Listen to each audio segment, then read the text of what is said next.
campanha para a manutenção do nosso grupo. Participe acessando nosso site. Olá, irmãos! Estamos aqui para mais um momento de reflexões sobre as lições do nosso Evangelho segundo o Espiritismo. Hoje nos caiu a lição Bem-aventurados os aflitos. Especificamente a lição 23, do item 23, os tormentos voluntários, por Fénelon, Lyon, 1860. Então ele nos diz: o homem está sempre buscando a felicidade que lhe escapa sem cessar, porque a verdadeira felicidade não existe na terra. Entretanto, apesar dos sofrimentos desta vida, o homem poderia desfrutar de uma relativa felicidade se não a buscasse nas coisas perecíveis e nos prazeres materiais. A felicidade deve ser procurada nas realizações da alma, que são uma antecipação dos prazeres celestes imperecíveis. Em vez de procurar a paz no coração, única felicidade real aqui na terra, o homem procura tudo aquilo que pode agitá-lo e perturbá-lo. Curiosamente, parece criar de propósito tormentos voluntários, que só a ele caberia evitar. Isso mesmo, caberia a nós evitarmos essas mazelas que nos acontecem se fôssemos mais proativos, aproveitando as oportunidades. Vamos ver o que mais ele nos diz. Haverá tormentos maiores do que aqueles causados pela inveja e pelos ciúmes? Aqui Fénelon fala mais especificamente de inveja e de ciúmes, mas esses sofrimentos podem ser causados por orgulho, por vaidade, por ganância, pelas paixões humanas, né, que são sempre do mundo material, né? Então, mas assim ele fala mais desse aí, porque realmente a gente sofre, as pessoas que têm ciúmes e a gente mesmo, de vez em quando passa pela estrada da inveja, né? Ninguém está ileso disso, então a gente sabe que isso faz a pessoa sofrer demais, né? Sem necessidade, basta tomar uma decisão interior, né? Quantas encarnações a gente vem nesse ciclo de patinação, nesse círculo vicioso, fazendo sempre os mesmos erros, até que um dia abre os horizontes, alguma coisa, os próprios sofrimentos que passamos, eles mesmos fazem-nos refletir internamente. Chega um momento que a dor é tanta que acabamos nesta reflexão. Então ele diz: haverá tormentos maiores do que aqueles causados pela inveja e pelos ciúmes, como eu já tinha lido. Para o invejoso e para o ciumento não há repouso. Estão sempre excitados pelo desejo. E o que eles não têm, os outros possuem, lhes causa insônia. O sucesso de seus rivais o perturba, e o seu único interesse é o de menosprezar os outros. Ele acaba se achando muito mais que os outros, né?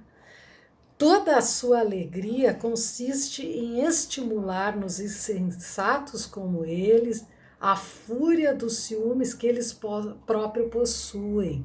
Então ele ainda criam companheiros dessa insensatez que eles ficam imersos sem pensar, sem refletir, sem usar a razão, sem ver que isso não vai lhes trazer nenhum lucro, e ainda envolvendo outras pessoas que são influenciadas. Então Fénelon disse: pobres criaturas, nem sonham que talvez amanhã tenham que deixar todas essas futilidades, cuja ambição envenena suas vidas. A gente sabe quão mal faz os pensamentos negativos, não nos leva a nada a não ser males que se refletem em nós mesmos pela lei da ação e reação no momento que estamos emitindo pensamentos de ciúmes, de inveja, de orgulho, de vaidade, de egoísmo. Nós estamos lançando-os contra nós mesmos, nos envenenando, né? Já sabemos isso com o estudo da doutrina. Então, tem uma parte excepcionalmente interessante, até erro, não é excepcionalmente, porque aqui não, tudo é maravilhoso nesse evangelho, mas essa é a parte que temos que prestar bem atenção. Bem-aventurados os aflitos, pois serão consolados. Essas bem-aventuranças, né, que Jesus menciona, não podem ser aplicadas às pessoas ciumentas, orgulhosas, que estão naquele ciclo do mal, que não se deram conta que é o bem que faz bem para o outro e faz bem a nós mesmos, né? Então, esses que estão presos ainda na vingança, que fazem o mal e acaba acontecendo o mal com eles, as aflições neles, e mesmo assim eles não percebem que o caminho é outro, que eles têm que mudarem a rota deles. Então, esses indivíduos, esses tipos de aflitos, não são os aflitos aos quais Jesus se refere, né? Das bem-aventuranças. Pois suas preocupações, elas não terão recompensa ainda no céu. Eles não descobriram ainda o bem dentro deles, que eles podem fazer voluntariamente. Sobre esta lição, nós temos algo muito interessante aqui na Psicologia do Evangelho, de Adenauer de Novaes. Ele fala aqui: na realidade, o Cristo, com essa bem-aventurados os aflitos, fez um convite a que o ajudado vencesse suas próprias resistências internas. Muitas vezes, o que impede a cura de nossos problemas, sejam físicos, sejam psicológicos, é uma certa inércia inicial que se apresenta na forma de resistência à mudança. Né? Essa resistência é que evita que a pessoa note que os males que temos são os males causados por nós mesmos, como falou aqui, tormentos voluntários, são tormentos voluntários. Então, os que se encontram em aflição se situam no estado psíquico que possibilita a busca de soluções para a saída do mal que atravessam, né? A aflição é uma espécie de crise, né? E crise significa momento de mudança. Nós estamos passando por uma tremenda crise no planeta e é uma oportunidade que estamos tendo para mudar, para melhor, nos passos do Mestre, nos passos da lei do amor que Cristo veio nos mostrar, e não naquele ciclo do mal que nunca termina e que essa nossa resistência a mudar, o medo de mudar, o apego às coisas antigas do homem velho, não nos deixa enxergar. Mas é a hora de acordar, né? Então, felizes daqueles que têm algo como a doutrina espírita, que os espíritos, a pedido de Jesus e de Deus, nos enviaram para essas reflexões maravilhosas. Felizardos somos nós que temos elas a nosso dispor.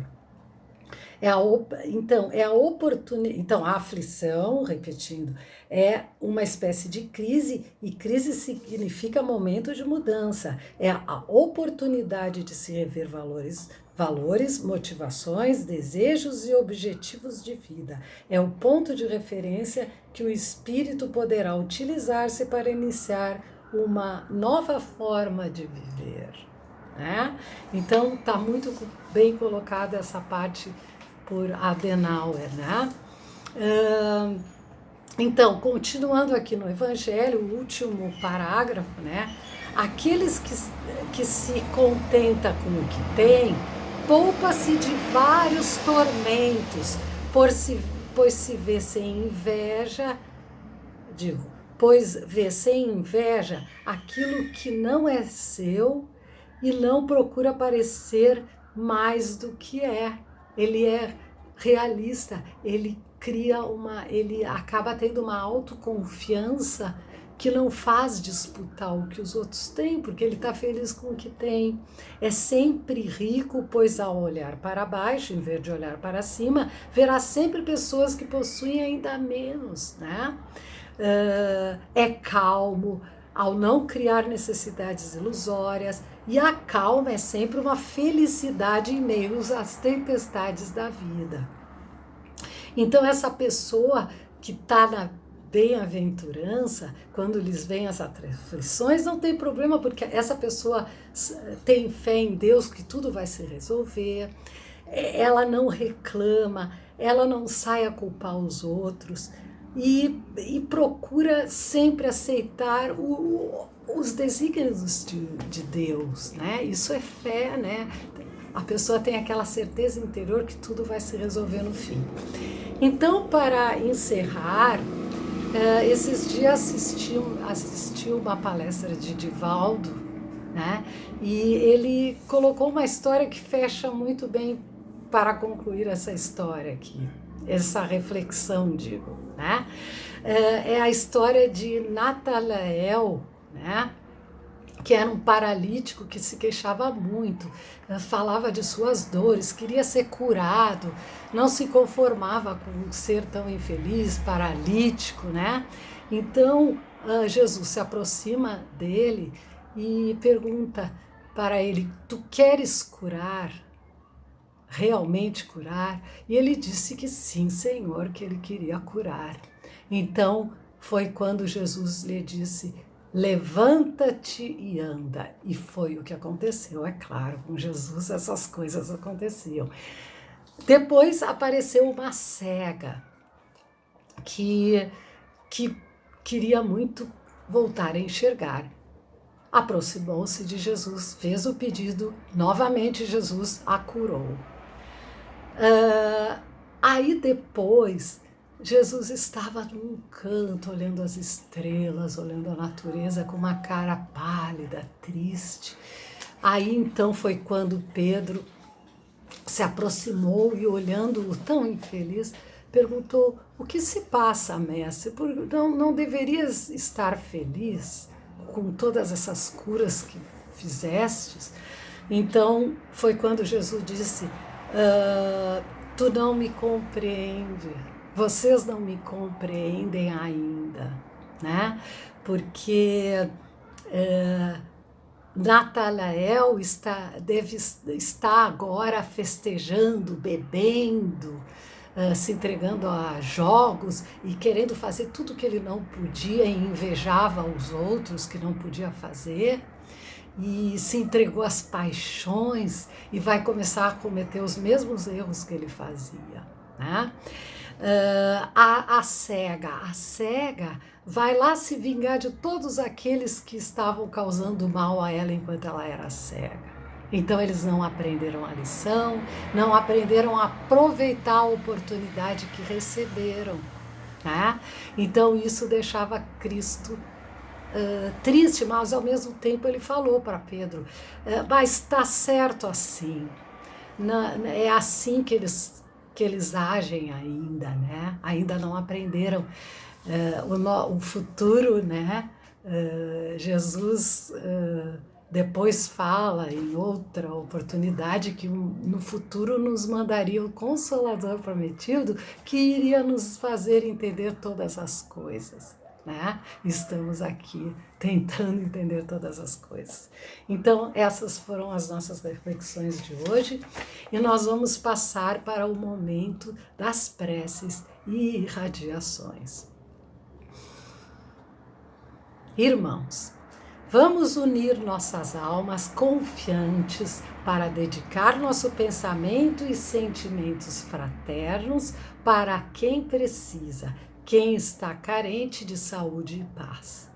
Convidamos todos os irmãos a manterem seus corações e pensamentos vibrando nas preces que faremos a Deus a partir deste momento, em favor daqueles a quem endereçarmos nossas vibrações. Preces para os enfermos. Neste momento, abrimos uma corrente de vibrações em benefício de nossos irmãos enfermos que se encontram em nossas casas, hospitais, casas de caridade e demais locais onde se acham passando por dolorosas provações. Senhor, pedimos alívio para estes irmãos. Que o teu infinito amor permita que os divinos mensageiros possam deles se aproximar, suavizando-lhes o sofrimento. Senhor, se tuas leis permitirem, que possam recuperar a saúde e tenham muita coragem e esperanças sob a tua misericórdia infinita. Preces para os desencarnados. Pai, lembramos com muito carinho dos nossos irmãos desencarnados, pedindo tuas bênçãos a estes irmãos queridos, que possam despertar para a realidade espiritual sob a luz da verdade de teu sublime amor, que se esclareçam, se libertem de todas as perturbações, reanimem-se e progridam, envolvidos na força da tua amorosa proteção. Preces para os lares. Pai, precisamos do teu amor, que o teu amor ilumine os nossos lares, afastando as trevas da incompreensão, dos vícios, do sofrimento, das perturbações espirituais. Ajuda-nos, Pai, a compreender que somos todos teus filhos, formando uma família com quem temos a necessidade de aprender a amar, auxiliando-nos uns aos outros. Que em nossos lares reine a harmonia e a paz sob as tuas bênçãos divinas. Preces para a paz do mundo. Em ti, Senhor, está a força suprema do bem e da paz que governa o universo. Abençoa os dirigentes de todas as nações, especialmente os do nosso país, que saibam governar bem sob a tua proteção no sentido da ordem e da fraternidade universal.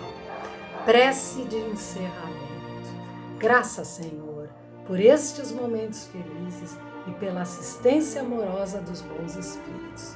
Abençoa-nos, seja feita a tua vontade, despede-nos na tua paz e que assim seja. Campanha para a manutenção do nosso grupo. Participe acessando nosso site